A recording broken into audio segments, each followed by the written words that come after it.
All right, guys. Operation Icebreaker is gone. We're a big giant ship breaking through ice. What do you guys think about the name? You have bad breath. Fire, Terry.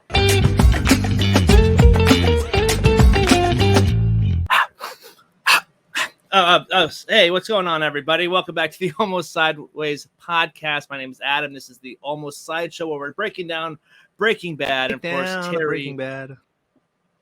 And I have to do this episode every week with Terry. Terry, what's going on, man? Welcome back to episode 4 of the SideShow. Episode 4. This is fun. I love doing these little side things. It's something a little different. It's something a little more focused, which is something we definitely lack on the main show. Exactly. And I mean, you can't go wrong with Breaking Bad. I mean, it's a you're gonna laugh and you're gonna be, you're gonna have some tense moments no matter what's going on. So. Exactly. Episode 4. It's already we're three more episodes left in the season. How are we feeling about how things are going with the show so far? I watched the episode last night, and before I started watching, I thought through and I was like, oh, I know what every episode left in this season is. And so I know exactly the beats that are coming up. I've watched this one a lot. I know you've forgotten almost everything that's happening coming up. So that's good. It's good. Watching this back, I do have a memory of this episode of Walt losing the money in the air vent. So I definitely remember that scene happening in there. So I that was the only thing I really for sure remembered about the episode. If you guys are liking these episodes of the Almost SideShow, make sure you guys are smashing the subscribe button on YouTube or subscribing wherever you guys are listening on your podcast. So that way we can be seen by more people, and also join the conversation down in the comments section on YouTube, or hit us up on Twitter at Almost Sideways for kind of Breaking Bad stuff. We would love to have you talk about that. Plugs. Terry, what are we talking about today? What's the episode about? What are we talking about? Yeah, let's do it. So here we go. Season 1, episode 4 is entitled Cancer Man. Sounds like a superhero. It's a sad superhero. All right, let's get into it. Here's what this episode is all about. The DEA are on the hunt for the new cook in town as soon as they can figure out what to call the operation. In the meantime, Skylar can't hold in the news that Walt has cancer. She tells Hank, Marie, and Walter Jr. over dinner. That's kind of a bummer. Marie sets out to help find Walt the best doctors available. Hank assures Walt that his family will be taken care of regardless of what happens. And Walter Jr. is upset with how his dad is treating the news, like nothing is happening. Jesse has a few friends over that convince him to bust out his new batch, which leaves Jesse paranoid and his friends wanting more. Jesse runs from his house thinking he is being hunted and winds up at his parents' house. While there, we meet his mom and dad, who are tired of putting up with Jesse's drug use and really don't want him in their house. We also meet his little brother Jake, who appears to be the perfect child. When a joint is discovered in the house, Jesse is kicked out and he takes the blame, even though it was Jake's joint. Walt is concerned about the amount of money it will cost to hire the best doctors money can buy. He decides to use the money from Crazy 8 to start the process before Jesse delivers more money after he sold the rest of the first batch. As Walt continues to debate whether to go through with treatment, he decides to break a little bad and do the world a favor by blowing up the car, the biggest douchebag of the episode, by far. Probably that's what the douchebag award should be called now. Yeah. The Ken Wins Award. The Ken Wins Award. I think we are in agreement already. I think so. What did you think of the episode? How much I hate Bluetooth, but I'm on it all day, to be honest. I'm like talking to people and they're like, what? I was like, no, I'm on the phone. Sorry, my bad. But yeah, this is a really good episode. It's definitely a change. It's not as serious. It still has serious moments, really good subtle character moments there too.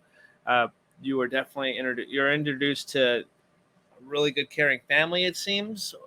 Would not imagine that was Jesse's family, but at the same time, it's good to get that kind of backstory with Jesse and kind of how that's how he is. Sometimes I think they're just the parent. I don't know. Well, how I'm assuming we're going to dive more into the parents at some point with the maybe controlling they could come across. I have a feeling that they are that way. You haven't heard the end of them. Yeah, well, that's good. And then I also do like the clutchness of Marie. I know we kind of spoke, at least I did. Was annoyed by her, but she did come in clutch with kind of helping provide some names for the cancer stuff. And I'm also I understand Walt's motives too. Like I've had that thought too. Is like if I ever had that sickness or disease, like do I want to have that debt on my family too? Like of course I want to have the best final days possible, but do I really want to leave my loved ones with that? That would be a common thought, I would imagine. So I can relate to those characters in these moments here too. Yeah, it definitely turned to the point where you're clearly annoyed by that one character, Ken, and you're in Walt. You're like, yeah, that's a great move. I love gas stations when they put the little washer thing or squeegee for the car windshields. Would never have thought about the car battery, and I'm not sure if the car would actually blow up like that, but I love it. I love the effect. So a solid episode, probably one of my favorites this season, even though there's some really good ones, I think. So it's getting better every episode, which is great. Yeah, this is definitely an interesting episode. You've got the first reveal of the Walt's disease to the world. Like up to this point, he had only told Crazy Eight, and no, Jesse doesn't even know. He'd only told Crazy Eight. So yeah, now his family knows, and you can tell it makes him uncomfortable. He does not like to be the center of attention. He does not like to feel like he's being patronized in any way. He doesn't want to feel like there's any sort of charity going on. Like there's even a moment where we could ask Hank for some money. No, by no means are we doing that. He's very proud, and he's going to use his money for his things. He doesn't want anything else. And so you're starting to see a few things pop out that are going to be some big motivators of some actions moving forward. And then you've got the last scene, just pure insanity. I mean, he's this nervous in the service guy who, freaks out because he's got a wad of cash in his pocket when the cops are pulling up behind him. And then he just walks into a gas station and blows up a car. So, I mean, he has these weird moments where he just is like, screw it. And you kind of get the idea he's now killed 2 people. So maybe we should keep a Walter White body count. Good call. I think we're going to do that. So Walter White body count right now is at 2. Dos amigos. Dos amigos. So I'm gonna put this on here. So we'll keep this. Also, the beverage I'm drinking is called that. Okay. Anyway. 2 amigos and 1 car. That's the car. Right? That's his body count. Yeah. Yep. So yeah. It's definitely an episode that's starting to move things along, move things forward, and we're starting to see where things are going to be going, for sure. So what's your favorite scene in this episode? It is tough. This is a tough one to pick one out because there's not. I don't think there's actually a standout scene. Obviously, you can go with the big flashy scene of the Ken wins stuff at the very end. Yeah, I'm gonna go with a subtle scene, and it's between Jesse and Jake, but it's when Jake comes out after the skunk bud was discovered, and he's like, "Hey, thanks for covering for me, bud." I think that moment right there shows that there's he's not just "Yo, bro," that kind of pothead type of thing. There's some humanity there, and he's he wants to make his family proud, and he thinks like his younger brother's the favorite one. But there was that little moment earlier too. It's like, well, they talk about you all the time, bro. Like, I'm not the favorite one. Like, you're the one that gets talked about. And Jesse kind of thinks realizing that, and he's like, kind of got his brother out of trouble. And I think there's something deeper to Jesse's character, especially with his younger brother. So he saved the day. He did save the day. Keep up clutch. Yeah. He came up pretty clutch. And he was willing to go. It was skunk. It was skunk weed anyway. Yeah. It's a bad batch. That's a good call. One thing I noticed this time watching it that I'd never noticed before is the first scene that is an interaction between just the two of them, where Jake's working on homework on his computer. Jesse is looking at all his trophies and awards, and it's when he finds the piccolo and asks him to play some Jethro Tull. Jake's eyes are really bloodshot. Oh, and nobody notices. Yeah, nobody notices, but his eyes are really bloodshot. And I think if you're not really paying attention, you're like, well, maybe he's a little emotional because his big brother's back around, and now he's high. Yeah. The bigger question here, though, is what do the Penguins do, and how can they afford a maid? That's another. That's a good call.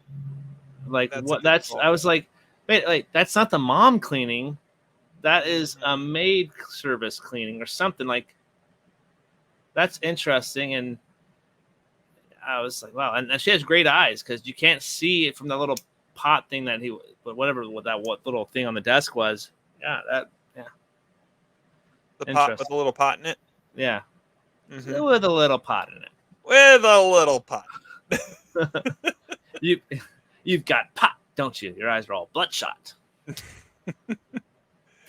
All right. Well, my best scene is the one interaction we get in this episode between Walt and Jesse. Jesse comes over to the house. He freaks out. He's like, "Don't worry, I waited till the ball buster was gone." And then he's, I thought we should debrief. And so, like, are you wearing a wire? Is he wearing a wire? Yeah, I'm wearing a wire, talking to the microphone. That was going to be my joking opening line. I was like, talking to the microphone, Terry. I'm glad I didn't do that. And then he goes there again and says that guys would give their left nut to get more of our batch. So, but those two have such great chemistry, and every time they interact, it's so good. And then it ends with him just throwing his $4,000, which was his share of selling it, in the air and walking away. That was a pretty cool exit, actually. Like, even though I would have been, if it was like my money, that's why like the funniest scene like comes in that, like, I laughed the hardest when Walt's like, he goes over, gets the pool cleaner, and he starts cleaning his pool out. I was like, yes, that's great. Like, it was not played for laughs, but I got the biggest laugh out of that. It was just like, I'm the pool boy. All right, let me get the drug money out of the pool. Yeah, it's great. But yeah, that was a really good scene. That was probably my favorite, because whenever they save the two of them being together like that, it's going to be gold when they meet. So, do we even need to do it? The Ken Wins Award. The Ken Wins Award. It's already named before we even talk about it. The Douchebag Award. Yes, the Douchebag Award. Did you notice, like, on IMDb, he is billed as Ken Wins? It's not Ken. He's billed as Ken Wins. That's his name. Yeah, that is his name. Well, on Amazon, I'm watching it on Amazon Prime, so that's how I was able to get like some of the names. I pause it, and it pulls up the actual the IMDb stuff. Yeah. Yeah, it pulls up all the IMDb stuff. So I was like, oh. Like, Ken Wins, like, that's cool. And then they showed the license plate. I was like, yeah. But right when he pulled up, I was like, that's a douchebag. I was like, that's. Yeah. First he takes his parking spot, and then he's talking about how hot one of the tellers is in the bank. I believe the line was, oh wait, no, she's like, yeah, she's hot. There's also another line about a female in that same sentence. Yeah. Well, and that was in He wasn't talking about anyone there. He was talking about someone else on the phone. But yeah, Yeah. he made a comment about the teller. Yeah. It just. I'm trying to find it here. It's in here somewhere. My many notes. My notes are getting longer and longer because we got too long of episodes now. Yeah. Yeah. The one douchebag There it line. is. Go ahead. Oh no, maybe I didn't write it down. There's Dang a it! line. I waited all this time. Oh, Stacy is a cow. That's what it was. Oh yes, she's a cow. She's a cow. Talking major barnyard boo hog. Roll her in flour and look for a wet spot. You know what I mean? Oh, that thing stink. That's what I believe. That's pretty paraphrasing. Like that's a big douchebag. But I also don't want to pull the fact that my original person I had here before, obviously we see Ken wins, is Hank. There's a line that he says is Shania Twain gives me a tuggy. Or what Shania Twain? Yeah, I was like, that's it's like it's when Walter Jr. asks for a beer. I'll take a beer. Yeah, or I want a beer. Yeah, and I want Shania Twain to give me a tuggy. Yeah, it's pretty. I was like, yeah, that's yeah, yeah, that was right. Yeah, Hank, you want another beer? There's a Pope crap in his hat, and where he goes, I'm pretty sure he doesn't, and it's a horrible expression. Yeah, it's like, and we would all like you to stop. Yeah, Hank is gold. Every time he opens his mouth, he's money on the mic, as it were. He is. All right, the pink man, stick man. It's Ken wins, unfortunately. Like, cause it's like he has that confidence. He's making like, his bonus was $40,000. He made that guy even way more money. He only gave me a small percentage, only 40 G's or whatever it was. He made like some obscure amount of money. If he's not getting, he's paying for it. It's the Ken wins stick man, unfortunately. Do I like this pick? No, because he's clearly the douchebag. But at the same time, he's the one obvious I answered probably here. Yeah, I tried to come up with something else because we're going with that. But I came up with a good one, and it's going back to Hank's dumb comments. The other stick man is Charlton Heston in the Moses days. Moses days, yes. So, no, he was good looking, but he was confident. It's actually that's another like Adam pull from Barry. Like I just like some random comment. I great pull. I saw that. I was like, oh, 10 Commandments. Yeah, top 100 movie all time. Yeah. Good call. Best new face. Best new face. I'm gonna go with Combo, played by Rodney Rush. I've never seen this guy in anything, but I think he is a character that we're going to get a little bit more of in the next one, I'm assuming. He's the guy who calls in the favor, but yeah, so I think as a new face, probably Combo. Rodney Rush. Combo's a good one. He will pop up more. And so will the other one in that scene, Skinny Pete. Yeah, Skinny Pete. Skinny Pete. First appearance by him. Yep. Those two. He was like a carpenter. What did he? He's like, yeah, he's like a carpenter or something, bro. Like, I don't know, like, something like that. Because they were talking about repairing the house. Oh, yeah.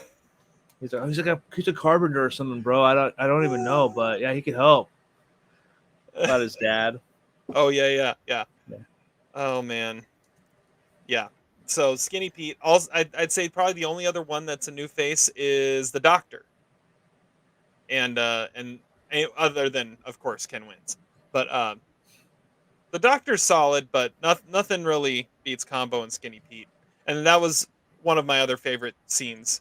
Is just them, and he's like, I've been getting kind of paranoid.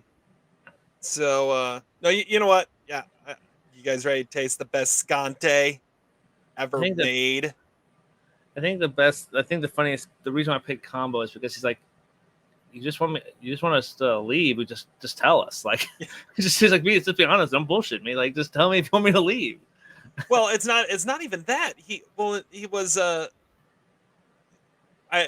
it was also a borderline douchebag move by Combo and Skinny Pete because they were hanging out. It's like, so yeah, it's great hanging out with you. Do you still cook meth? Yeah, Can we have some? No, oh man, I'm trying to lay off of that. It's making me paranoid. All right, we'll leave then. Like what? Wait, no, no, It's no, no, no, okay. no, no, no, no, no. I'll get it out. I'll get it out. We'll do some. Also, one of my banner almost was Mormon biker gang. Um, for for his paranoia after that, but I thought that was Jehovah. It's like Jehovah's Witness. Well, they don't know the bikes are the Mormons. The yep. guys who just walk are Jehovah's Witnesses. Never mind. All right, favorite minor character. Well, that's where I had combo in here because it's like there's hardly anything. But actually, thinking about it, I still consider her a minor character. This time, I'm going to go with Marie because she does come in really handy. She takes it seriously. She calls Hank out for his stupid punnage that he always does, the shitting in the hat for the Pope, and then also comes in with like the help with the best oncologist. Calls her boss to get get them an appointment. That's a good one too. That is a great one. I've got a couple here. I've gone with him a lot. I didn't realize how great he is in this first season. Walter Jr. has some really interesting stuff going on. I don't know. He always kind of what in the past has always kind of struck me as a little whiny, but he's got. I mean, he's trying to get the beer, and then when Walt's complaining about I don't want to leave you with all that debt, and he's like, well then why don't you just effing die? It's like, dude, ouch! Like, man, to hear that from a kid. I think it'd be a Skylar thing. Don't cuss in this house. I could Oh, totally she was. see, You could. she was almost like, about to say that. She didn't, but because she was feeling that moment too. So Yeah. that was good. The other one that I have written down is another one I mentioned before, but Gomi and the whole argument at the beginning over what to call the Operation Icebreaker makes me think of a breath mint. Yeah, well, I think of breath mints while we're on a stakeout. All right, Operation TBD. TBD. All right. The cow house dumbest thing said in this episode is There's a well, I said that there are a couple. I've got 3 written down. The she is a cow thing from Ken Wins is pretty dumb. The Pope poop in the hat thing, another dumb thing. But I'm gonna go with Hank's opening a scene. Breath, your breath can knock a buzzard off a shit wagon. And I was like, oh, that's kind of fitting. It's kind of like the truck I drive every day.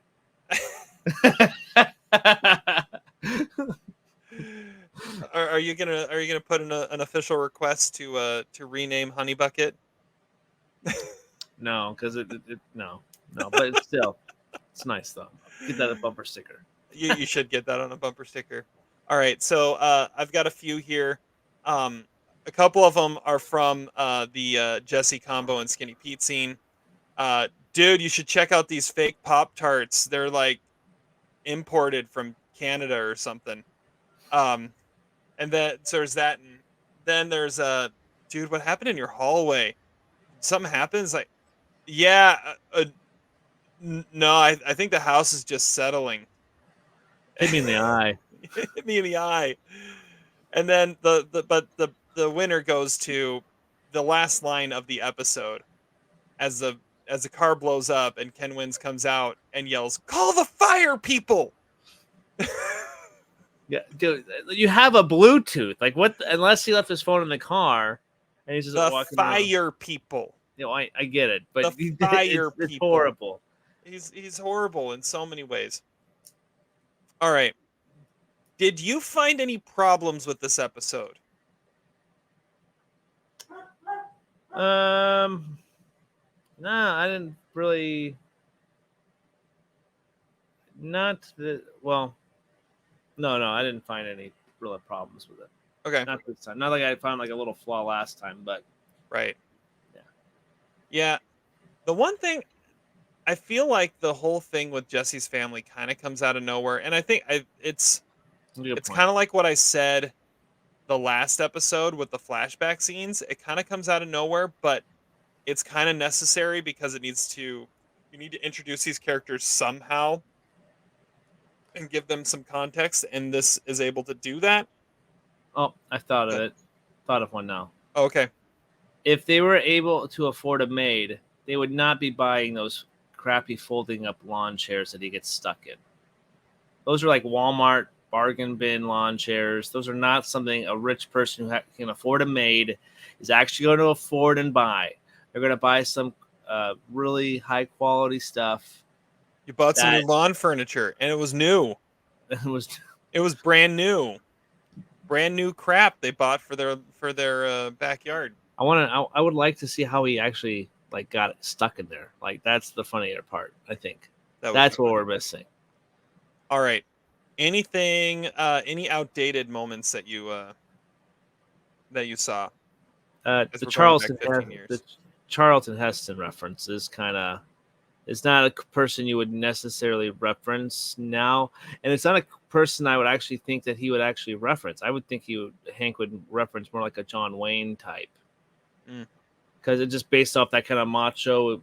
I guess Charlton Heston probably was that, but I think when I'm thinking of Hank, it's like I can see like maybe John Wayne is something that an actor he would probably kind of look up to, because he's a lawman, plays a lawman at least, and then Hank's a lawman as well. So that could be a reference where he would maybe reference somebody newer, I guess. So if it was made today. Yeah. The only thing I had down for this, I had one thing down for outdated, and one thing though that might be forward thinking that I'll talk about in a sec. The outdated is no one uses a Bluetooth headset anymore. Like the little just like thing right here, no one uses that. They either have earbuds or they're wired into their phone. They don't use the actual like headset looking thing anymore. No, I just use the AirPod. Exactly. And that made him look like even more of a douche. That's anybody. That's what, like, we talk about 2008. Like, nominee that I did for our award show was, Adam Scott. Yeah, so because the same thing. He always wore that like that Bluetooth headpiece. That's automatically a douchebag movement. And I used to have one. I did too. Like that was the fad back then. But it's like, good thing there's no pictures of me with a Bluetooth headphone, because not a douchebag. Yeah, exactly. So then the other thing that I saw that might be kind of forward thinking, forward dated. He goes, so Jesse is sleeping in his bed. He can't sleep. He gets up. He goes into his toy chest. And the first thing he pulls out, was that Blue Beetle? Wow. It was like a mechanical bug about that big. It kind of looked like the Blue Beetle like scarab thing that gets hooked up on that kid. Yeah, that's interesting, because Blue Beetle had been around by the Teen Titans era, but that was later Teen Titans. It's definitely not. I don't think it was around that Teen Titans era around this. Because I think that's I don't know. That's getting way into it, but Blue Beetle was a thing in Teen Titans, which would be kind of a popular show, a little like early 2010s, I would think. Okay, and Blue Beetle never popped up in DC Comics before that? He probably did, but that's. It might have been very possible. Yeah, right. Well, now there's an audience for Blue Beetle. There we go. At the very end of the life cycle of DCEU.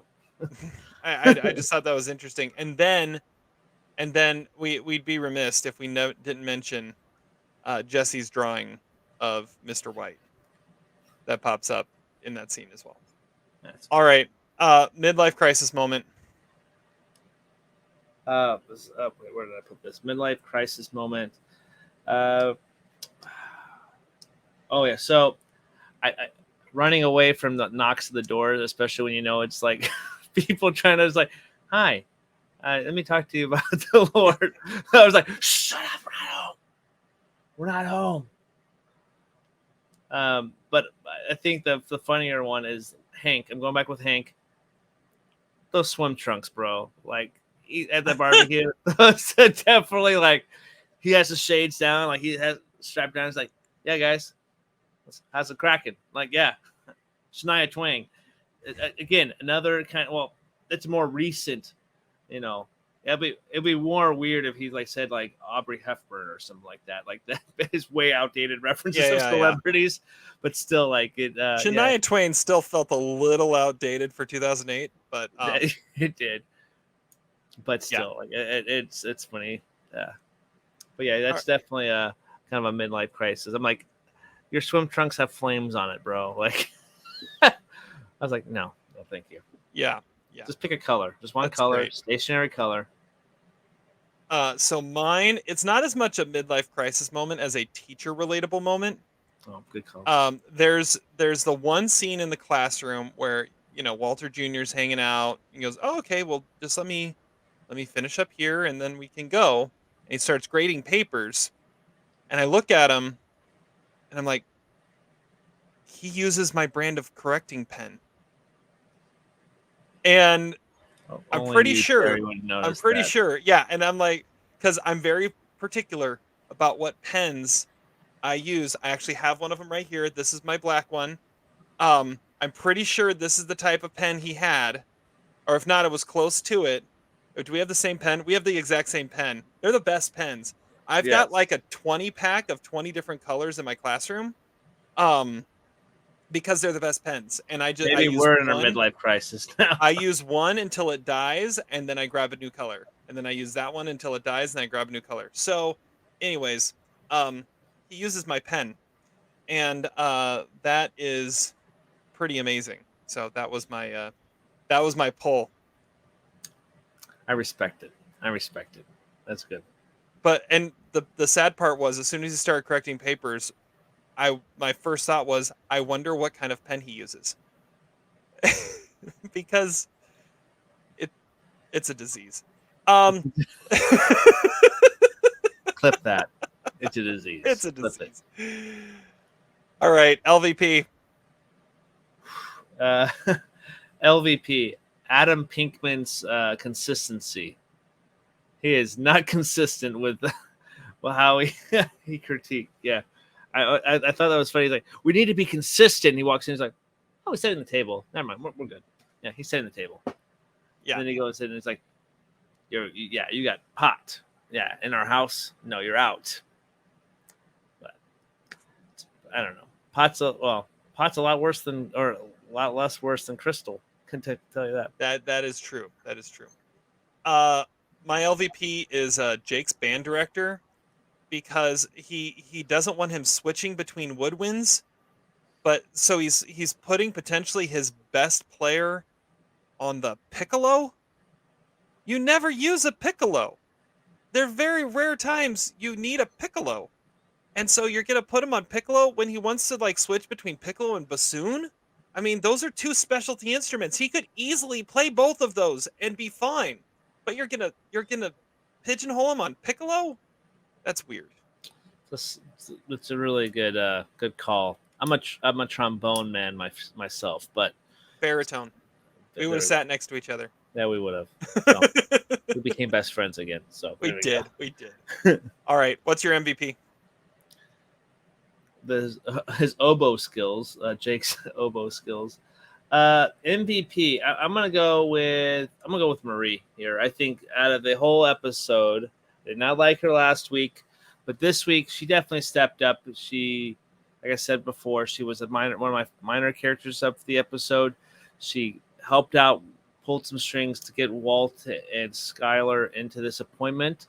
And I also want to give a shout out to Skylar because she definitely is helping a little too much for Walt at this moment, but is taking it super seriously.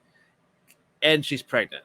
So that's also has something to like. That stress is not good on the baby, or the mother herself. So actually, Skylar is probably the MVP. Actually, I love the Skylar moments in this episode where she's starting to realize that things might be okay and there's a way through this, and she has those moments that only a pregnant woman has, where she's just sitting there. And she's like, "Yes, this sounds good. I like this. Yes, this is gonna go well. Okay, I'm good now. I'm good." And it's like that's like pregnant lady acting 101 right there. And then all of a sudden Exactly. All right. I've got two MVPs. One is the multi-purpose use of squeegees. And two is Tampico furniture, because Good call. they're still using Walter Jr.'s crib. That was what, 16 years ago, and it's still in good enough shape to use on the new baby. I mean, hey, Have we that's seen the? Yeah, go ahead. some high quality furniture, and he did not need that extended warranty. That is true. Have we seen the Whites like garage yet? Because there's got to be a lot of crap in there. They have a 16-year-old crib. Ooh. Have we seen their We have garage? not seen their garage. Do they have a shed? Because do you have your kid's crib? Yes, we actually do, but we're trying to get rid of it. Oh wait, yeah, I can attest. Yes, they do have it. I helped him move. I moved it. Yes, they do. For us, we don't. We do not keep a crib from 9 years ago. We have a new one. Do you need one? No, unfortunately, we got one. It's right there. Yeah. Now that you mention it, I think we almost never see their garage. But dead giveaway that it's full of crap. The cars are never in the garage. Yeah, it's always a good tell. It's always a good tell. It's a good tell. Especially they live in New Mexico. Like, it gets hot there, and they don't put the cars in garage. Imagine if they had leather seats. Don't be wearing shorts, folks. No. All right. Go ahead. Yeah, go ahead. No, go ahead. I did have a quick question. The New York Times, what's 14 down? Did you get 14 down this week? Because... No, I will not sleep with you. Oh, okay. Well, that escalated quickly. I was just asking a simple question. I don't want to fall in love with you. Let's build up for a couple more weeks. Come on. Oh, well. I thought that was a pretty, like... That was like the nerdiest way to flirt with somebody, but it worked. It totally was. Like, see your dad's on game. It's on a big game like mine, but it's a game. Like it's a game, and it worked. It worked. Okay. Well, we got 3 episodes left in the season, which was, let's remind everyone, this was a writer's strike shortened season. Every other season, I think, is 13 episodes. This one is 7. So it ends at a decent spot, but it still kind of ends a little abruptly halfway through the stream. But what do you think is coming up next? Do they break into a facility? They break into something, right? Because I'm remembering now something. They break into something to steal some stuff. That might pop up at some point this season. Yeah, because there was a guy, I don't know. That's all I remember. They break it into something for something. Obviously, they get back in the game. I think that's pretty obvious. Yeah, and I think you're starting to see Walt's starting to realize how much money is in this, and how much money it's going to take, and how his family really won't accept no for an answer in getting treatment. He's seeing how much just a little bit of work netted him. Mm-hmm. You can see the points connecting on how he gets back into doing this. Yeah, he's like, and I think Ken Wins showed that he kind of likes being a delinquent in some ways. So there's a little bit there that he's like, this is kind of fun to be the bad boy. That's a good point. He's like also, Charlie Day. The end of the first episode showed a little bit of that too. Good point. I like it because he had that smile, less slow. Anything there's an explosion and you walk away slowly, it's a cool moment. And don't look back. And it's a cool guy shot. It was totally a cool guy shot. If Dweeby Walter White can have a cool guy shot, that was it. Yeah, and like I was saying too, is like he's like seeing how much money he's making, so he's like Charlie Day, and like he's like in like It's Always Sunny in Philadelphia. It's all those like. That big mean, like it's how all the strings around he's like, this is what we're doing. This is what we have to, how we get there. And it's how we make everything work. I can see it. He's drawing all those lines in his head. Exactly. Really excited for the rest of this next episode to see where we go to next. Like I said, I think it's getting better. I want to see more. I did miss in this episode though, the more sequences with Walt and Jesse. Walter. Yeah. and Jesse, because that's what the show is based off of. And I liked when they're separated for the time. I want an episode where they're all back together. I want to see them get that relationship a little tighter. And Walt's gotta let Jesse know about the cancer thing too. So I'm looking forward to see. I can't remember if it happened in the first season, but looking forward to when he actually reveals that to him. Yeah, this is the first few episodes are definitely like world building in this, and the next episode is more world building, where you're introducing more people, you're rounding out who these characters are, and what motivates them, and what makes them do what they do. It's a lot, as good as it is. It's a lot slower paced than Barry, which we just got done with. Barry flew, and so much happened so quickly, and they were just half-hour shows. This one takes its time, but in taking its time, you really get invested in these characters in a way that's really special. So, yeah, that's it's pretty great. Pretty great. Well, that's our kind of closing comments, the last closing comments on Breaking Bad Season 1, Episode 4, Cancer Man. I'm really excited to hopefully have some of your guys' thoughts down in our comments section down there and join the conversation of all things Breaking Bad, because Terry and I just broke down Breaking Bad. Yeah. Wait, I missed it. Breakdown of Breaking Bad. There it is. All right. Now that we're in the awkward phase, we'll see you next week. Sit and spin.